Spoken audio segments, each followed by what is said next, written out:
Good afternoon, everybody. I'm very pleased to be here at this World Conference among experts from across the globe, all of you deeply committed to the purpose of promoting social marketing for the common good.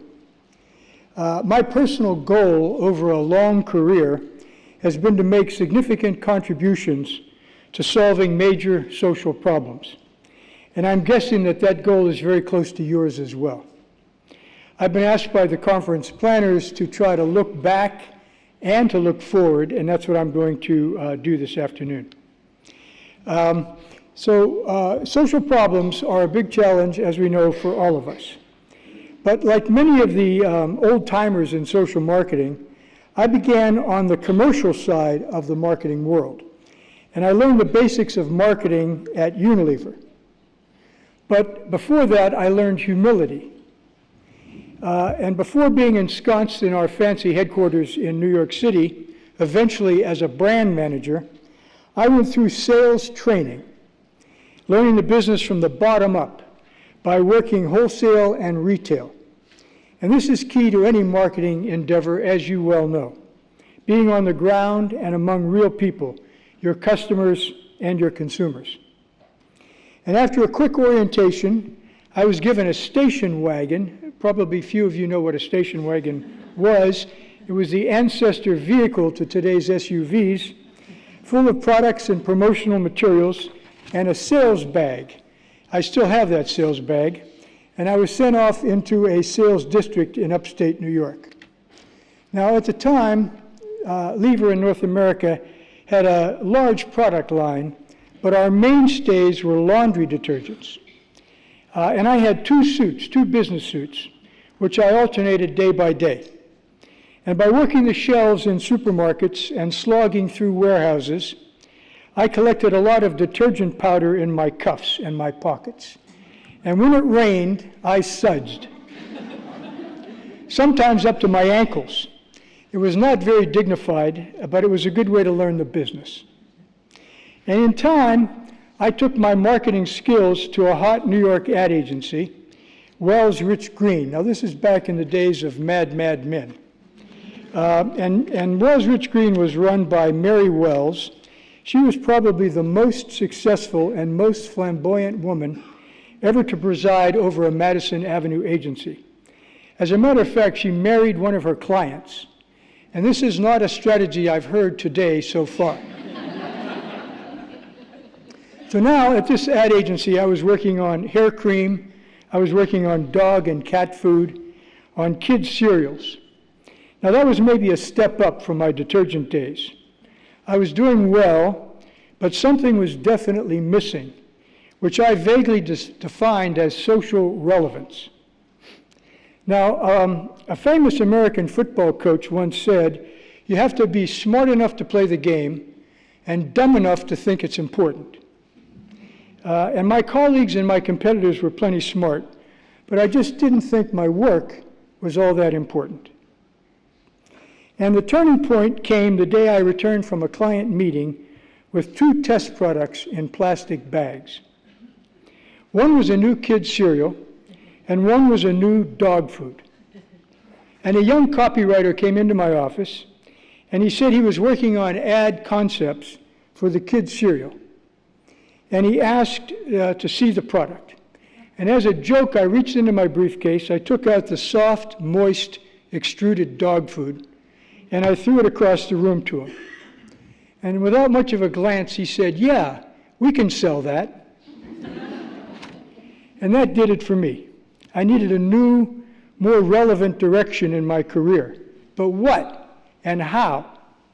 Luckily, I was assigned to a new client, public television. And this was the first time the public broadcast service in the US had retained an ad agency to build viewership. And one of my first tasks was to attend a media conference by a woman named Joan Ganz Cooney. She was a creator of Sesame Street. And I was fascinated by her Sesame Street approach to learning.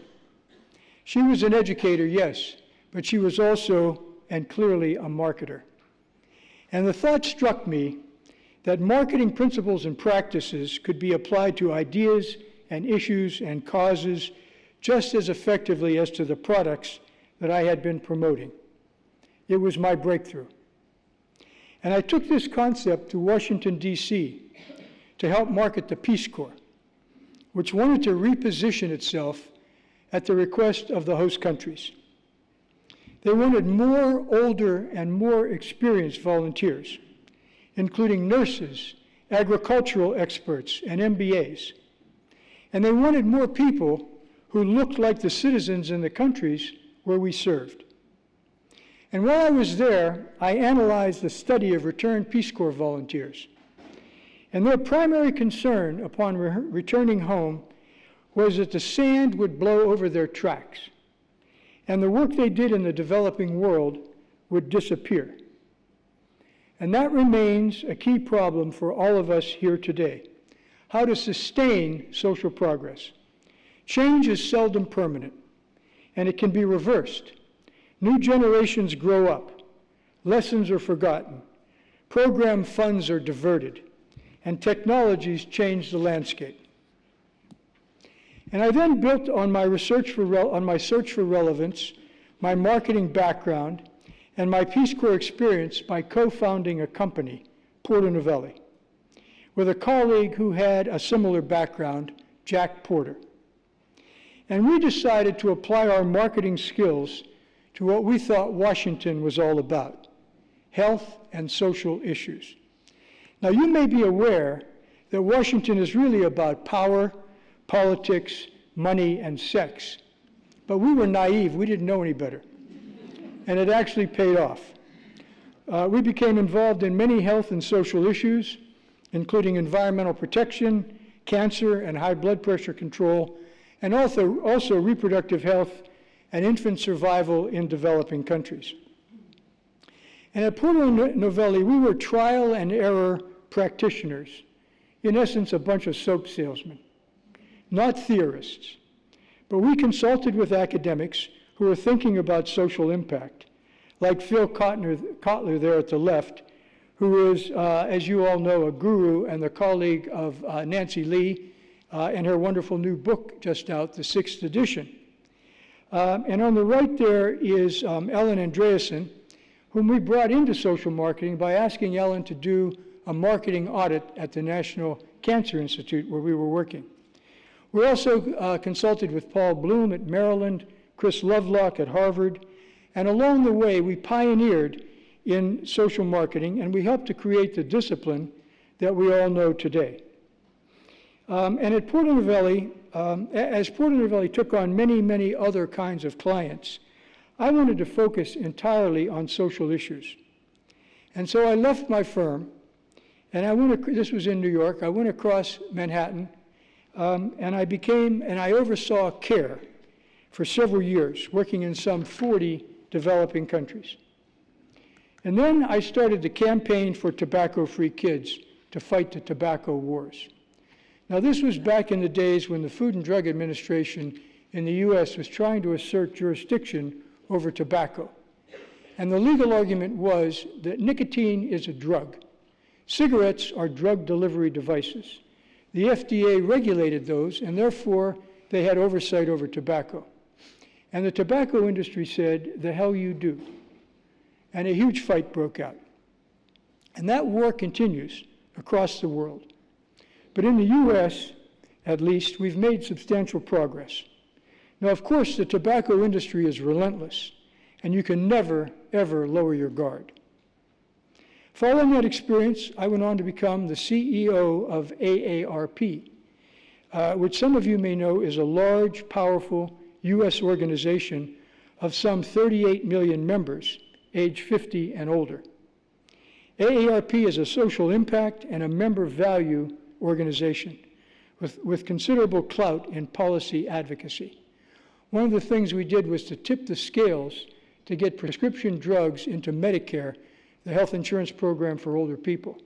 Now, in many countries, you would think of that as, what? It took that long? But in the US, it did take that long. And I saw AARP as an opportunity to continue applying marketing for social good. And now I'm in the business school at Georgetown University. And I teach in the MBA program, and I oversee a center I founded there called Georgetown Business for Impact. It's about people, planet, and profit. And two of our key operating principles are that business can be a powerful force for good, and that complex societal problems can only be solved by leaders working across sectors, private, public, and civil society. And to make this happen, we work with a number of companies. I think I went too far. Yeah. We work with a number of companies that do well by doing good. And that is by improving business performance by and through creating social value. We also help nonprofits to be more sustainable and to achieve greater impact. This includes our New Strategies program, with some 240 nonprofit CEOs coming through our workshops every year to focus on building and enhancing revenues. And this entire program is paid for by corporations because these companies want their nonprofits to do well. We also partner with government to support innovative approaches to advance the public good. Two examples are working with the U.S. Department of Agriculture to encourage investing in rural America, and working with the United States Department of Labor to encourage companies to hire persons with disabilities. And very importantly, we pride ourselves on educating and empowering students to be high-impact leaders in their careers, their communities, and in the world. We want every student who graduates from our business school to understand that there's more than one bottom line, and that social marketing skills can help these young leaders to make a difference. Now, as part of our student experience, Gail O'Sullivan, who's sitting here and is with us today, is updating and expanding Ellen Andreassen's original Georgetown course on social marketing for global good. This fits well with our other course offerings on corporate social responsibility, leadership and management of nonprofit organizations, impact investing, and others.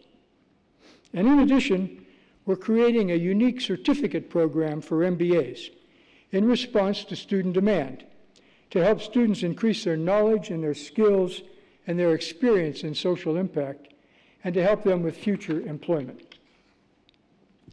Our students are oriented towards business because, after all, we're a business school. But many are also committed to social change. And when we started our center nearly a decade ago, one of our students, in learning about business doing well by doing good, she said this. She said, especially with issues like the climate, there's a huge business opportunity here. And there's going to be a huge market for solving it. Earlier, we were relegated to charity or do-gooderism, but we now know it can make you money. And here are recent quotes from graduating MBAs to illustrate this point further. First, the vision you presented for embedding corporate social responsibility in the DNA of companies will likely stick with me throughout my career as I seek opportunities to implement these concepts in my future roles. And secondly, I have student debt. I want to pay it off, and I want to make a good living. But I also want to stay engaged. I don't want to lose my sense of purpose.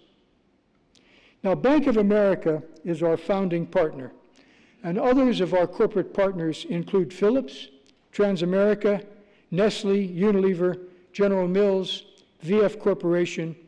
They're the owners of a number of brands, including Timberland, the North Face, and Vans, AB InBev's Corp Foundation, and Chevron. And AB InBev Foundation is going to be doing a breakout session this afternoon on global smart drinking.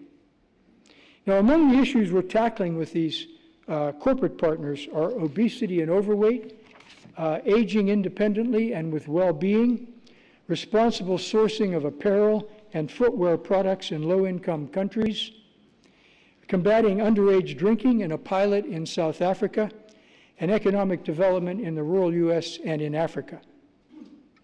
Now, our executive director of Georgetown Business for Impact, Leslie Crutchfield, has written an important book. It's called How Change Happens: Why Some Social Movements Succeed While Others Don't. Now, granted, this book is US-centric, but nevertheless, it's a well-researched, highly readable examination of how the messy world of social change works and doesn't. And it's going to be no surprise to you that Leslie found that there's no perfect recipe for social change. There's no movement in a box that we can put in place to create a more equitable, just society. But she found some very useful strategies, which many of you already know and practice. And she optimistically concludes that if we have the courage and we have the ability to take up a cause worth fighting for, we can make change happen. Now, one chapter of Leslie's book is devoted to corporations, the private sector, and their role in social impact. And that's what we mean at Georgetown Business for Impact when we say that companies can be a powerful force for good. And that's what I want to focus on now. Now, as we're all aware, public trust in institutions is declining. That includes government, business, the media, and in the U.S., certainly, it includes our elected officials. The late U.S. Senator John McCain liked to say that trust in Congress is down to a few close friends and blood relatives. And as for business, lack of trust is due to many factors, including scandals like Volkswagen and its cheating on pollution tests, Wells Fargo signing up customers for credit cards without their permission, and Uber with its step-on-toes marketing practices and harassment of women. The public is also concerned about companies' impact on the environment, including clean water and air pollution. But at the same time, the public has come to expect, even demand, that companies do good, to take a positive stand on social issues, to support communities, and to invest in causes and nonprofits. And companies understand this. The old adage that the business of business is business, and that profit is the only bottom line, has largely faded. And it never really did ring true in the first place. Companies have always had the responsibility to be ethical, legal, and good corporate citizens. I recall getting into an argument at a university overseers dinner with a former tobacco company executive. And he asserted that profit was his only corporate motive. And I guess he didn't really intend to cause all those tobacco-related deaths all around the world. Just collateral damage, just a means to an end. Now, of course, there are plenty of critics of business as a force for good, and some of them I know are in this room. Now, there's a recent book called Winners Take All, and it argues that the super wealthy, the 0.001%, who might be called philanthropic plutocrats, seem to believe that they're helping make things better, when instead they're actually making things worse. And then the author says they go off to Davos to talk about it and how they're going to make the world a better place. Rich people making a difference. How generous. But that's nothing new. Some would argue that Bill and Melinda Gates are among these people. Their huge investments in reforming the American educational system are certainly controversial. But then let's look at their huge positive contributions to controlling malaria and other diseases. Now, Adam Smith's concept of the invisible hand is still accepted by many. By this precept, if companies simply do everything they can to boost profits, the result will be more jobs and increased social good. But that doesn't necessarily seem to be the way things are working out today. Some say that capitalism is at a crossroads.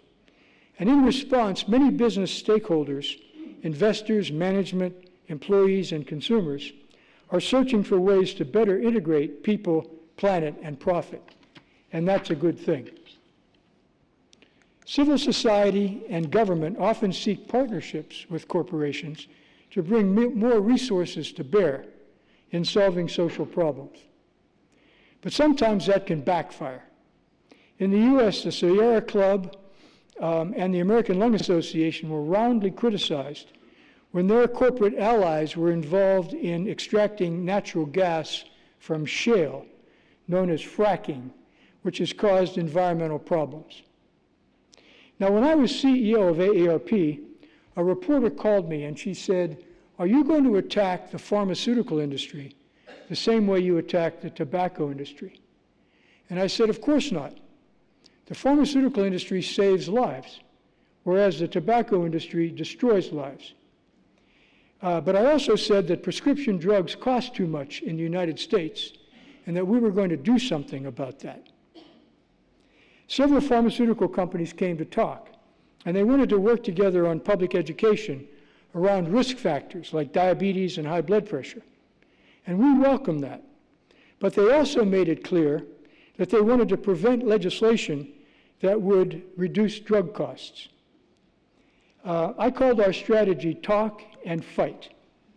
And that is working with the industry where we could, while also working against high drug prices. So talk and fight. And later we launched a public campaign on the wise use of prescription drugs. And many in the industry saw that as a thinly disguised advocacy campaign to attack drug pricing. Some complained bitterly, and they threatened to pull their advertising from our magazine and our monthly newsletter, which some of them did. As things heated up over drug prices, we sometimes did a lot more fighting than we did talking. But I was always able to negotiate with pharmaceutical CEOs to seek common ground. So, as I hope you can see, I am not a total champion for corporate interests, but I am definitely a strong advocate for business being involved wherever possible in social impact. I also believe that companies can play constructive roles in speaking out on social issues, which the public and many of their employees often demand. For many corporations, this is a very tough balancing act. Since there's considerable disagreement on social issues, from same-sex marriage to the rights of transgender people to gun safety, which is the scourge of American society. At Georgetown Business for Impact, we built a large coalition of companies, nonprofits, including public health and watchdog groups, academics, and government, to address the high levels of obesity in the United States, and eventually, we hope, internationally. We focused on portion balance, and that is a complex and difficult subject for 3 reasons.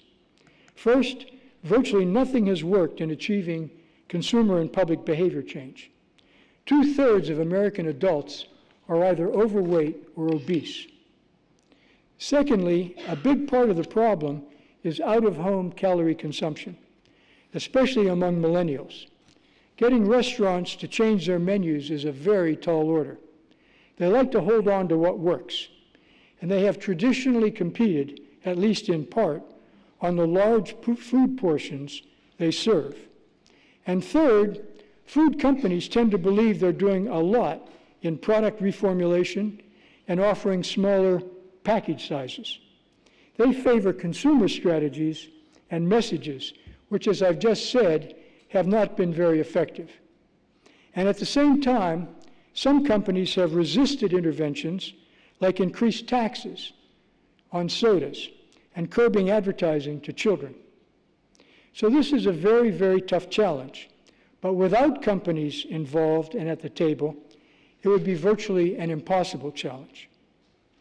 Another example of our work is with the VF Corporation and responsible sourcing from factories in low-income countries across the world. Our research, which is corroborated by other studies, shows that millennials purchase apparel and footwear primarily on the basis of fashion and fit and price. Well, there's no surprise there.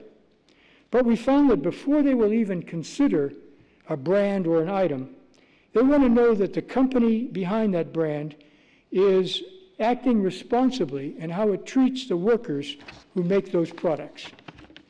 And VF deals primarily with contract factories across the developing world. in Asia, in Africa, and in Latin America. And VF is committed to treating those many thousands of contract employees, mostly women, as their own. Their worker and community development program surveys these workers, determines what health and social needs they have, such as clean water, after-school programs, and eyeglasses, and then tackles those needs with on-the-ground programs through UNICEF and CARE and others. And in addition, VF undertakes this with its competitors, including Levi's, Target, Williams-Sonoma. And it extends beyond workers and their families to include environmental stewardship. I've taken MBAs to visit some of these factories, and I've seen this work firsthand. Now, we're holding a conference this fall on worker and community development with VF and other companies. The discussion will center on how things are working and how they can be better. Millennials will want to know.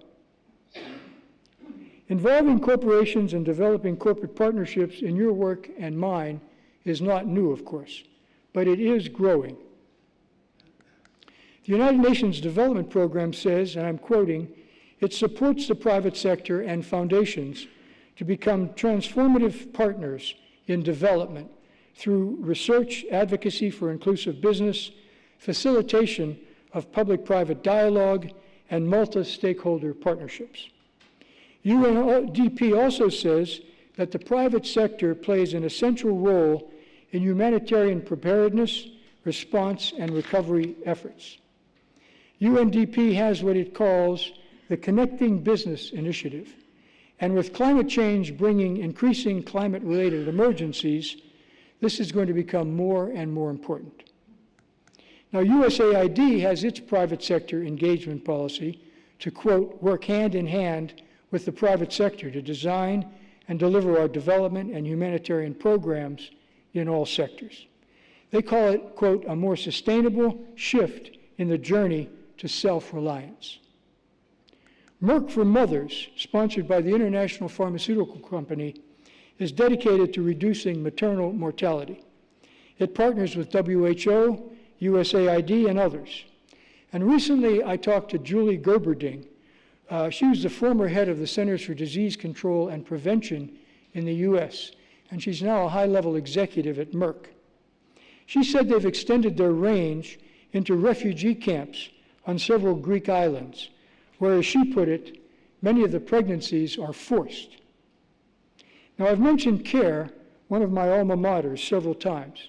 They say that the private sector has a critical role to play in reducing poverty, in job creation, technological innovation, the provision of goods and services, and overall economic development and growth. So in summary, companies are moving along the continuum towards greater corporate social responsibility, or better stated, doing well by doing good, and integrating social and environmental strategies into their core businesses. And there are good reasons for them to do this, from profit to cost savings, employee satisfaction and engagement, attracting talented new employees, like our Georgetown students, competitive advantage, and license to operate. It's not all a garden of roses. Sometimes it's talk and fight. I think of myself as a social marketing warrior, and so are you. And in social marketing, we have an effective discipline to apply to problem solving and to behavior change, which is what this is all about. I said I came from the private sector in order to find social relevance in my career, and I have. But I'm also going back to my roots to engage with companies to do well by doing good. We can help them to achieve that, and in doing so, we can all win. Thank you very much.